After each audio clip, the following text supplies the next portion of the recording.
you'd have to live there how many years before they got title to it? Well, 3 years. Okay. And they got it basically free for all that work and time they put into it. And okay. John Holmes, an Indian friendly to the white settlers, lived on the end of Long Lake. He played his violin for dancing and Just so a on. minute. That old kettle you got there? That iron kettle over here by the yeah. fireplace, yeah? That was John Holmes's. Is that right? Yeah. No, I thought He used that for ricing. Okay. He'd put rice in there and they'd stir it, have a fire and they'd keep stirring it and stirring it. That's that little kettle. Huh. A peddler came by one day when John was away, and his wife sold his valuable Stradivarius violin for just a few dollars. Was it really a Stradivarius? Yes. Oh my gosh. Did they know at the time that it was valuable, or? No. But as the time went on, it was a Stradivarius. Now, how did he ever acquire that? Well, he played for dances and that. I suppose he bought it. I don't know. Huh. Well, what do our friends now say about that? They can't make those violins anymore. They don't know just if it was in the wood or in the resin or what, but I mean, they're just invaluable now. Yeah. They'll be interested in reading that. The roads out in Webb Lake in the early days were something else. Nothing but logging roads and Indian trails. There wasn't a graded road between here and Spooner at that time. The first cars had a time making the hills with the hard rubber tires they put on cars then. Drivers would step on the gas to make the grade and often had to back down, gun the car again to get up the hill. Did you ever do that with a Model T, or? Yeah. Back up the hill? The Model T trucks, they had hard rubber tires on. They're about, 3 inches wide. Hard. They all ran on hard road, and sand they dig right down.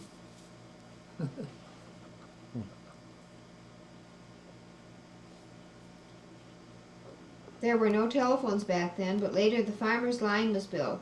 Each family having a phone was expected to keep the line in repair to the next neighbor's house who had a telephone.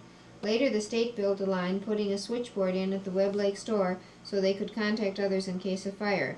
That was later discontinued, and Ivan Johnson had a single line built to Danbury.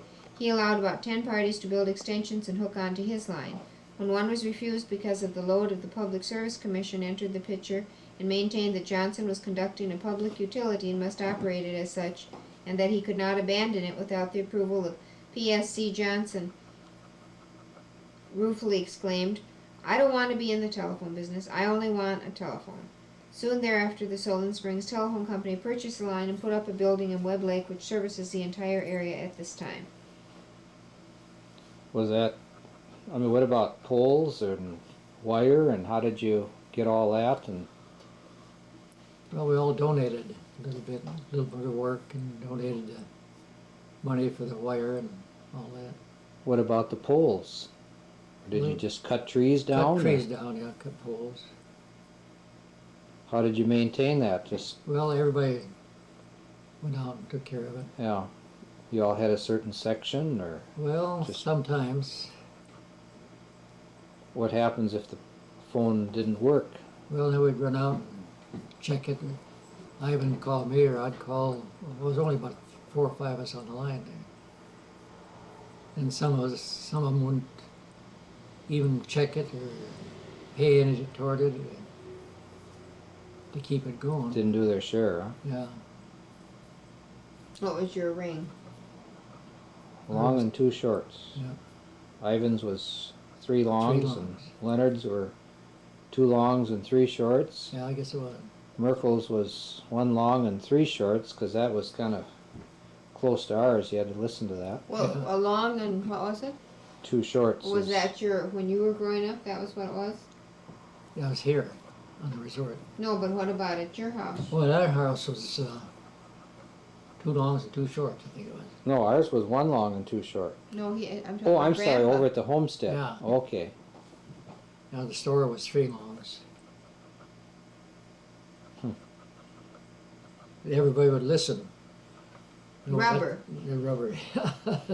Would the conversation get weaker and weaker when that happened, I think? it would. But when you'd call ring, you'd listen, you'd hear click, click, click, click, click. Everybody listened to tell who it was. The first school in the township was a log structure built in Section 22 in the year 1900. You know where that was, Marvin? I think I told it a few different times. Tell it again.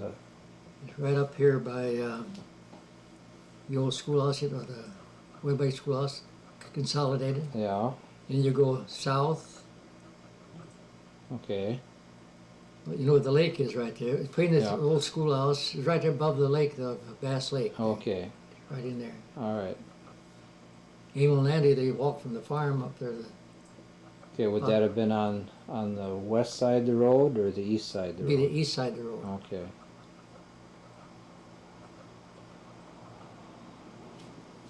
It was sold to Mr. Thatcher in 1903 and was torn down. 4 other schools were built, namely the Lost Lake School, the Deer Lake School, the Red Schoolhouse, and the Webb Lake School, and were used until 1923. A consolidated school building was erected in Section 16 at that time. Will Marsh donated the property for the new school. In the 1930s, the consolidated school was closed and the children were taken by bus to Danbury and the Webster school districts. Helen Wright, a teacher from Baldwin, Wisconsin, came by stagecoach to teach in one of the town's schools. Those 4 schools, there was all the way from 10 to 25 kids for each school. And then the people started moving away. They couldn't make a living. Started moving out. There was only about 3 and 4 kids at each schoolhouse. So then they consolidated and built that schoolhouse out of Will Marsh's.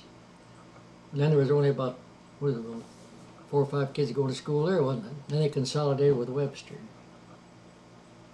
now, like the schoolhouses, that was kind of the social center for the Yeah. community too. Yeah. What went on in some of those? Well, like Lost Lake School, they'd have parties and basket socials, pie socials. They have lamps in the school and different things for the school. So that's how they purchased the lamps? Yeah. Okay. What's the one over here? Lost Lake, or Consolidated? No, the one where just by the way that on the dump, way to the dump. That's Oh. the old Webb Lake. That was Consolidated. That was a Consolidated school. You went to which of those schools? I went to Lost Lake. Okay, You went to that school out here, Consolidated. right. Yeah. For a while. During the summer, Indians came from seemingly everywhere with wagons, ponies, and some walking, carrying packs on their backs to pick blueberries. Once there were as many as 500 camping at Webb Creek. They bought groceries, salt pork, salt brine, bologna, and other provisions at the Webb Lake store, and merchants came from Spooner to buy the berries. Some paid $1 a lathe crate containing about 16 quarts. The Indians played their tom-toms and danced every evening. At the end of the season, they dressed in their feathers and beads and danced tribal dances day and night for long periods. Right in ours, where we built the house there, you know? The Narrows? There was a circle right around there. It was about 6, 8 inches deep, right where we built the house. Yeah. Where they didn't have their dance, you know. That's where we built the house. Now, would There where they, you got your cart, that little cart. that there. iron car, the Dogtown Creek, is that where they would gather up there Yeah, too? there or was that- too. Yeah, there'd be a place there too. I bought berries from went up there and bought berries there from. Settlers could hear their drums for miles. Yeah. An acre of ground was donated by Haldor Judson for a cemetery in 1906. Oh, Julson. In 1906, Mr. Jewel Julson was the first person buried there. Mister? His wife? Mrs. Mrs. Yeah. Now, didn't you say like your dad and a lot of them came over and donated time and cleared the ground Yeah. there and My dad, Glenn Marsh, and Raleigh Marsh, Knutson's, different ones went over there with the teams and pulled out stumps and cleared the place there for a lot. And then later on, Atherton was buried there, and then he gave the lot to my dad. It was a lot, So your parents are buried there? yeah. and when you say We a have lot, 2 lots there then. That Okay. all your relatives Mhm. that are there? Mhm. Your mom and dad? Mhm. The Consolidated School, which was earlier closed for school purposes, was used for town meetings, church, and Sunday school, occasionally a dance. Mrs. Tina Nutt was the Sunday school superintendent for 25 years. Ministers of different faiths preached there, and I recall Reverend Dale from a Danbury church as a favorite minister. Reverend Wallen was in the town before we had a building to hold services in, and he had a large tent pitched on the Lakin property near the north end of Lake Des Moines, and also had it put up other times near Webb Lake Schoolhouse. You know, the fellow in church I was talking to, and he said Willin came from Eau Claire, shipped the tent up to Spooner, and his dad would go down to Spooner and get the tent, and then put up at Deer Lake there at, I forgot what they call it now, where Zeems lived there. Yeah, I've showed it to you, haven't I, Marvin? Yeah.